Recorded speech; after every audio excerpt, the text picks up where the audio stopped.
guys, so gospel is a big part of jazz. Many jazz pianists started off playing gospel piano at church before transitioning to jazz. And naturally, they brought many gospel piano techniques to their jazz playing. So to demonstrate some of these techniques, let's reharmonize Amazing Grace in a jazzy gospel style. So first, let's just play the basic version of Amazing Grace in the key of C for convenience, just to hear what it sounds like.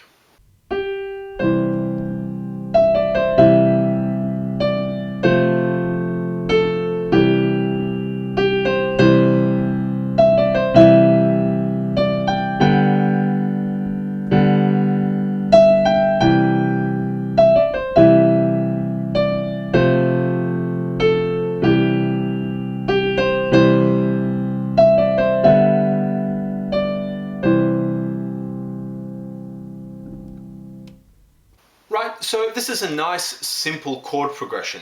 It only uses the 1, 4 and 5 chords. Now to make this sound a bit more gospel-like, we're going to do a few things. First, we're going to harmonize every single melody note, or almost every single melody note, with a chord.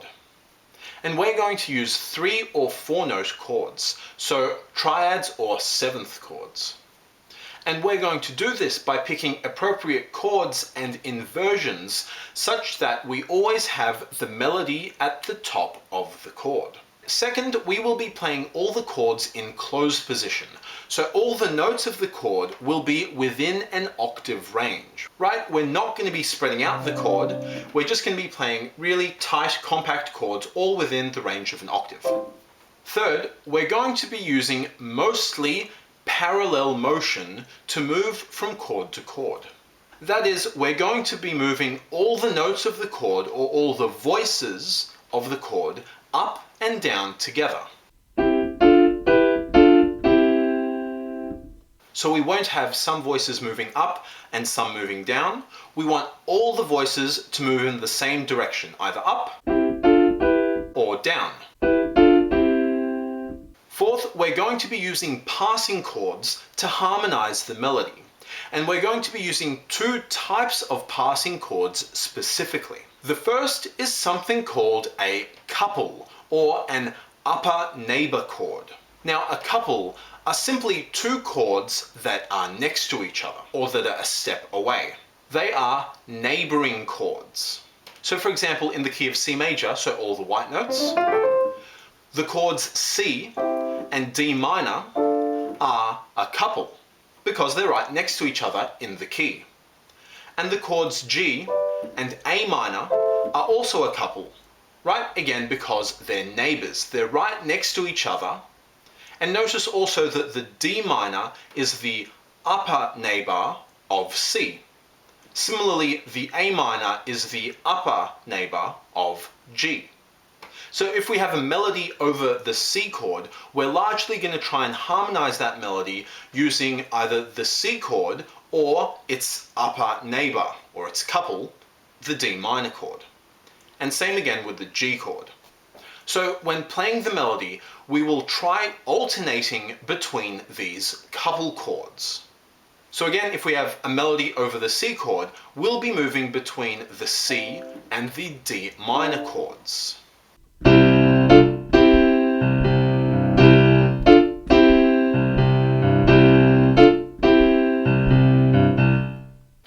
And if we have the G chord, we'll be moving between the G and A minor chord.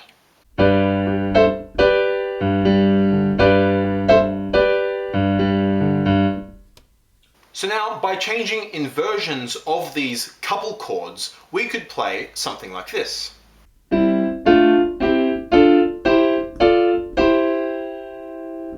Right, that was C, D minor, C, D minor, C, D minor, C. So I was just alternating between those 2 couple chords, C and D minor, and just changing inversions as I went up. And notice that using this combination, the top note of our voicings has covered most of the C major scale. We're only missing the 7th. Now this works best with upper neighbor chords, as I just said, and especially if the upper neighbor chord is a minor or a diminished chord. So if, for example, in the key of C we have the chord F, rather than playing F and then G major as our couple,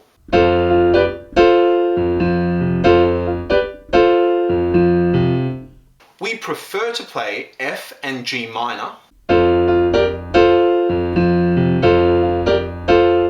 or F and G diminished.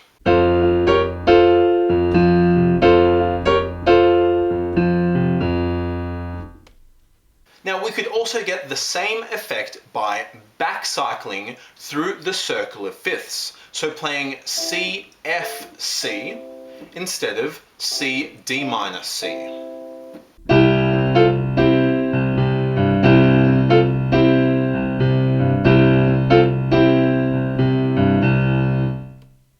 Where F is one step from the C counterclockwise in the circle of fifths, so it's a fifth lower, and thus we're backcycling through the circle of fifths.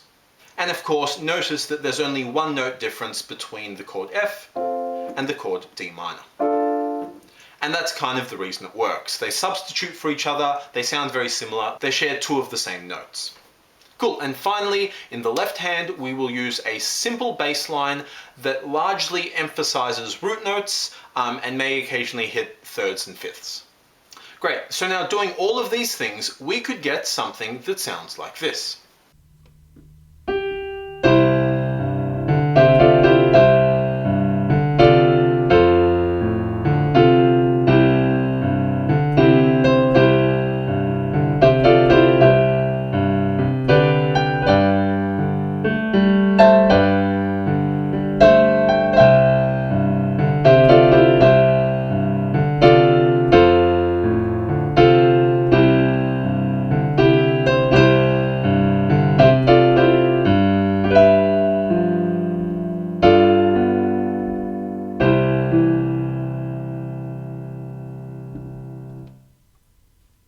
Right, so already that sounds a bit more interesting.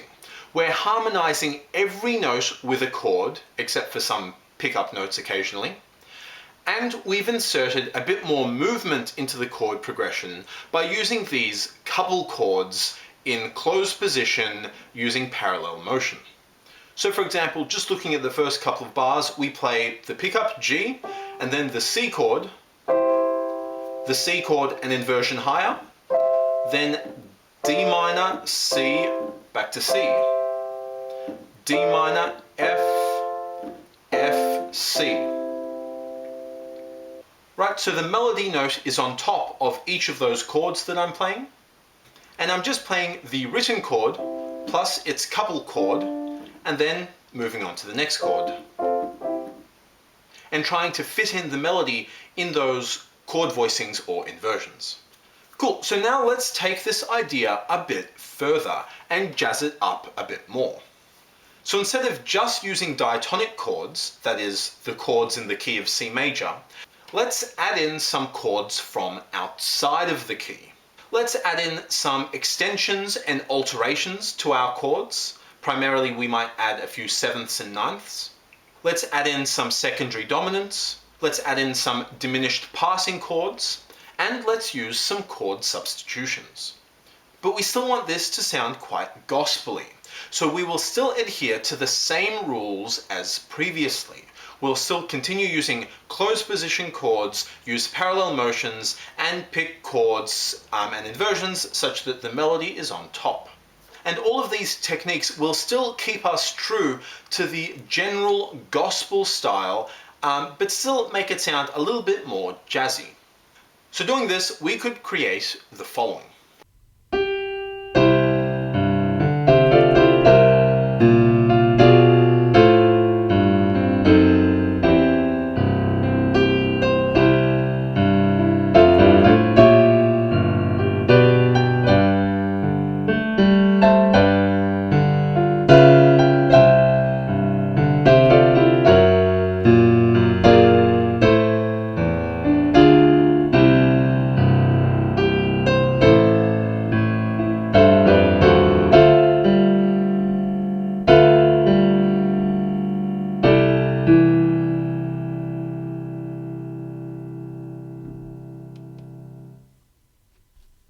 Okay, so now let's quickly analyze what just happened. So we started in bar 1 with the standard couple chords, just moving between the chords C and D minor to get the melody. But then in bar 2 we've turned the C chord into a C dominant 7, which then wants to resolve with a perfect cadence to the F. But we've delayed the resolution by inserting an F diminished 7 chord as a diminished passing chord before in bar 3 we finally resolve to that F chord. So that essentially created a little bit of a delayed cadence or a delayed secondary dominant to the 4 chord. We then play a C diminished 7, which is just another diminished passing chord that takes us back to C. We then play our little pickup and play the C chord again an inversion higher. Then in bar 5, from the C chord, instead of using our usual D minor chord to harmonize that little triplet run, we jump to an F major 7 so that the melody is the 7th of the chord on top of the chord, and then just walk down to the E minor 7 and the D minor 7. So really we've just picked 7th chords in the key of C major such that the melody is the 7th of the chord and is played on top, and then we've just walked down. Now here in bar 6, instead of the C chord, we've used a G diminished 7 chord, which is just another diminished passing chord leading us to the G chord.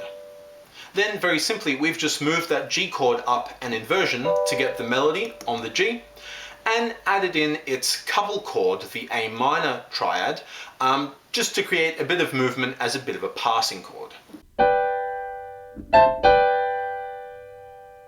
Then at the end of bar 8 we've tritone substituted the G7 to play a D flat 7, where the melody is a sharp 9, so that creates a little bit of tension, which is then very quickly resolved when we move back to the C chord. Then in bar 9 we play our standard couple chords moving between C and D minor. But this time in bar 10, instead of moving to a C7 chord like we did in bar 2, we've tritone substituted that and moved to an F sharp 7 chord. We then play a B flat 7 with the D on top, which is our melody, and this acts as a tritone substitution of the E7 chord and resolves down to an A minor chord in the next bar. Now the A minor chord is itself a median note substitution of the original F chord. So we've created a kind of substituted secondary dominant between the B flat 7 and the A minor, but one that fits the melody and I think sounds quite nice. Now next, still in bar 11, the melody should be A, but I've chosen to play a D diminished chord with an A flat on top, thus changing the melody slightly and giving it a more minor feel because of that flattened 7th. So rather than playing A, we've changed the melody to an A flat. And the D diminished chord is itself a diminished substitution of a G7 chord, so it acts as a kind of rootless G7 flat 9 chord, if you like, which then resolves to C in the next bar, in bar 12. So then we just sit on the C chord in bar 12, thus resolving all the dissonant, foreign, outside chords we've been playing up to this point. So we created a lot of tension up to this point and then very cleanly resolved it to the C, so to our original tonic chord. And next we play an A minor chord instead of the original C, which is just another median note substitution, so playing A minor instead of C major. And again, for that little triplet run, we pick a few chords that just fit the melody, that fit the descending triplet melody. In this case, we play an A minor 7, G7 and F sharp diminished 7 chord, but with the triad in the right hand and the 7th in the left hand, before hitting a D minor 7 chord with the melody being a 9th over the chord, which sounds quite nice and jazzy. And I've played a rootless D minor 9 chord in my right hand, and then the notes D and G in my left hand, so hitting the root and the 11th, followed by a rootless G13 chord in my right hand, with the same D and G in my left hand, so that becomes the 5th and the root, and resolving to a C6-9 in the next bar. Again, rootless in my right hand and the root in my left hand. And in this case, we've changed the melody to end on the 9th, the D, instead of the root C. Again, just cause we can. So then those two bars, bars 14 and 15, create a simple little 2-5-1 in C using rootless voicings in my right hand and playing the roots in my left hand. So it becomes quite a nice full sounding chord, little chord progression. And of course, playing a 2-5-1 creates a strong resolution for the end of the song. Cool, and that's it. So I hope you found that interesting and enlightening. And hopefully it sheds some light on a few gospel piano techniques that you can use in your own playing. Otherwise, thanks for watching, guys, and see you next time. Bye.